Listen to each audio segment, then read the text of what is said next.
आपने सूत्र दिया, जो ये करना है वो करना और जिससे बचना उससे बचना। जी मेरी बहन, आपने ये जो सूत्र दिया कि अति सर्वत्र वर्जेत, ये तो बिल्कुल पक्की बात है, क्योंकि दूध अधिक हो जाए, पानी अधिक हो जाए तो भी समस्या खड़ी कर इससे सकता थोड़ा और है। आगे जाइए ना, माँ बाप की मोहब्बत ज्यादा हो जाए तो बच्चा बच्चे बिगड़ भी जाता बिगड़ है। जाते हैं।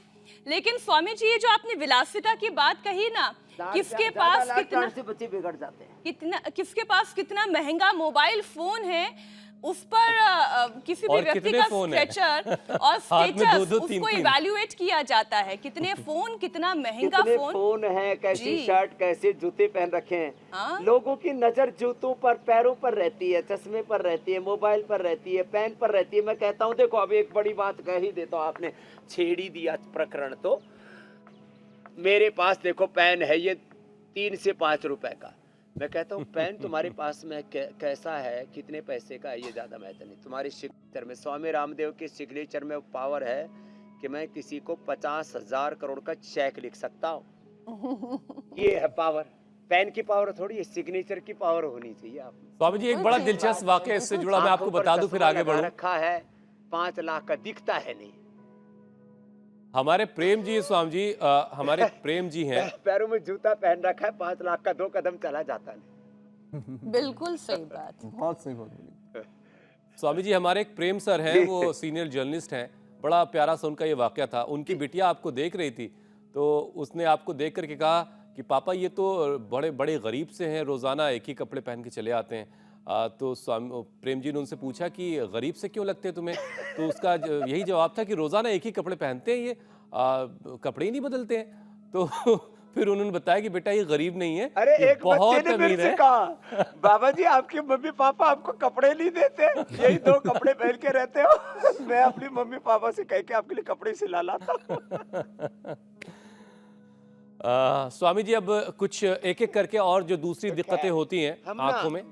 बाहर की चीजों में ज्यादा उलझ गए। आडंबर। बिल्कुल ठीक बात है। मसनवी जिंदगी जिसे उर्दू में कहते हैं। स्वामी जी, आंखों की रेटिना पर बात थोड़ी सी हो गई, अब जरा छोटी छोटी और जो प्रॉब्लम होती है, खासतौर से ड्राइनेस बहुत सारे लोगों को इस वक्त परेशान करती है। जरूर। बहुत सारे लोग रेडनेस से परेशान है आंखों की। तो ये जो अलग अलग तरह की दिक्कत है, एक तो ड्राइनेस और रेडनेस, ये कैसे दूर होगी आंखों की? एक तो हमारे भाइयों ने, बहनों ने त्राटक पूरा किया, जिनको लगा रखा था राजकुमार को नजदीक का नहीं दिखता था और इनकी राजकुमारी प्रमीला को दूर का नहीं दिखता था। अब दोनों खुश हैं, दोनों को दूर का नजदीक का दिखने लग गया। ऋतुजा को बिना चश्मा के नहीं दिखता था, वो बेटी को भी अब दिखने लग गया बिना चश्मा के। ये बच्चू प्रकाश को जो है ग्लूकोमा था, वो भी ठीक हो गए। शशि जी पीछे बैठी, उनको फ्लोटर से, वो भी ठीक हो गई। अंजना की भी जो है आंखों का अंजन जो है कमजोर पड़ गया था वो दिक्कत हो गई थी। तो ये जो आंखों में ड्राइनेस है ना, एक तो ये अनुलोम विलोम करें, जो शीर्षासन सर्वांगासन नहीं कर सकते। दूसरा, आंखों में सौम्य करके, एक सौम्य एक दृष्टि है, ये महात्रिफला घृत तो 1-1 चम्मच खाएं, आंख में डालें भी। और ये सौम्य डालने से ड्राइनेस, और ये जो दृष्टि है ना, सफेद प्याज, अदरक और नींबू का रस 1-1 चम्मच, 3 चम्मच हनी मिला करके और उसको आंखों में डाल लेते हैं, तो ये सौम्य और दृष्टि बहुत ही जबरदस्त है। अब तो एक नया अवतार आई ग्रिट भी लेकर के आने वाले हैं। तब तक सौम्य डालें, गुलाब जल डालें, गुलाब जल में थोड़ा सूखा आंवले की कलियां डाल करके रख देते हैं घर में। आई फ्लू और आंखों का ड्राइनेस उससे पूरा खत्म हो जाता है। ये हरड़ बहेड़ा आंवला जो सामने भी मैंने रखा हुआ है ना, हरड़े बहेड़ा आंवला, ये मोटा मोटा है ना, ये ऐसे मोटा मोटा ही, ये रात को भिगो दे और सुबह इसका पानी नितार करके त्रिफला से आईवास करे, जैसे इधर ही बिटिया कर रही है। तो ये त्रिफला से आईवास करने से आंखों की ड्राइनेस दूर होती है। और त्रिफला चूर्ण ले भी लिया करें, और कुछ नहीं तो त्रिफला खा भी लिया करें। और ये जो जलनेती है, ये भी आंखों की ड्राइनेस को दूर करती है। तो ये तो बच्चों ने करके दिखाया है। और अब ये जो पानी, पैरों में ठंडी ठंडी मिट्टी है, ठंडी ठंडी जो है ना, ये घास, ये भी आंखों की ड्राइनेस को दूर करती है, आंखों के फ्लोटर्स को भी दूर करती है, आंखों में जलन इससे दूर हो जाती है।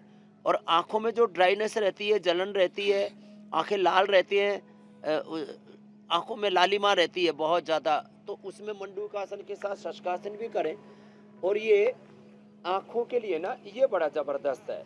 ये जो काजल है ना, ये हमने नेचुरल काजल बनाया है। तो ये नेचुरल काजल है, इसमें ऐसे करते, अब हमको तो पूरा लगाना भी नहीं आता, लेकिन ऐसे अब ज़्यादा लगा लेंगे तो न जाने कैसे कैसे लोग चढ़ाने लग जाएंगे हमको, है ना। तो ये आँखों के लिए बहुत अच्छा नहीं है। नहीं स्वामी आजकल जी, ये माएँ आर्टिफिशियल लगाती हैं, काजल अपने लगाते हैं बेटों को लोग, भी लगाती हैं, बेटियों कार्बन को का भी बना हुआ। लगाती हैं तो काजल। ये एक और विषय शामिल कर तो लेते मुझे हैं। माता जी बुलानी पड़ेगी लगाने के लिए। स्वामी जी, अब आंख और कान के हेल्थ की आज बात हो रही है, तो आंखों की कुछ दूसरी परेशानियों को भी इसमें शामिल कर लेते हैं, और इनमें से है एक कैटरेक्ट ग्लूकोमा की परेशानी। तो ये समस्या तो इतनी बड़ी है स्वामी जी कि एक उम्र आते आते तक तो ऑपरेशन करने की नौबत आ जाती है। तो ये कैटरेक्ट ग्लूकोमा की परेशानी को योग आयुर्वेद के जरिए क्या दूर किया जा सकता है? मैंने 2-3 दिन पहले ही एक एग्जाम्पल दिखाया था, कैटरेक्ट था, और वो भी 70-80 साल के आसपास, और उन्होंने ठीक कर लिया। मैंने पूरा रिकॉर्ड रखा हुआ उसका। तो कपालभाति लगातार करने से कैटरेक्ट, देखो कैटरेक्ट हो, शरीर में कोई सिस्ट हो, कोई भी अनवांटेड ग्रोथ हो जाती है ना किसी भी तरह की, वो योग से अच्छी हो जाती है। कपालभाति उसमें सबसे बड़ी भूमिका निभाता है। और उसमें दृष्टि डालते रहे हो तो कैटरेक्ट भी ठीक हो गया, और उससे ग्लूकोमा भी ठीक होता है दृष्टि से। दृष्टि, कैटरेक्ट और ग्लूकोमा दोनों के लिए बहुत ही ज़बरदस्त है। और ये शशकासन भी आँखों के लिए बहुत अच्छा होता है, इससे भी आँखों का प्रेशर रिलीज हो जाता है। और ये फिर ये पॉइंट है दोनों हाथों में और दोनों ही पैरों में, दोनों हाथों में दोनों पैरों में, ये आँख का पॉइंट है। दोनों हाथों में यहाँ से कपालभाति करते करते दबाते रहे। अब घास के ऊपर नंगे पैर चलो बेटा आप लोग। हाँ, ये घास के ऊपर चलने से ही आंखों की बीमारी दूर होती है। लो, पहले लोग नंगे पैर चला करते थे, और ब्रह्मचर्य के तप के अंदर खाट पर सोना शैया पर सोना वर्जित होता था, भूमि शयन होता था।